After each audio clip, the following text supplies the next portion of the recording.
ते जीएसटी मुळे चुनापुडी महागेल काय? शाबास भैया ये माझ्या मंचावर नाही ये शिवसेना बस नाही असू दे. कॅमेऱ्यासमोर या असा आलो आलो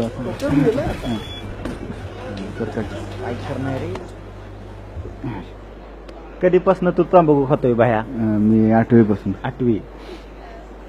अरे चुना संपला की मी नो बॉलच्या फटूचा काढून येड्या मोडतोय. सोपं आहे का? आता 500 मीटरचा नियम लागलाय. लोक रांगा लावला दारू घेते.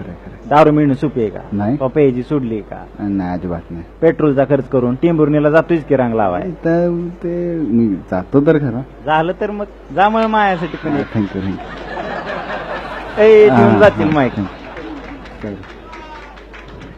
तंबाखू बहादरावून मला एवढंच सांगायचंय, आपण आपला तो डळमूळ द्यायचा नाही. चुना नसला म्हणून काय रोग होत नाही. पाण्याचं 2 थेंब टाकायचं, मस्तपैकी बार लावायचा, मस्तपैकी झिंगायचं. मंडळ तुझ्या सोबत आहे बाया, तो बिन चुन्याचा लाव केला का?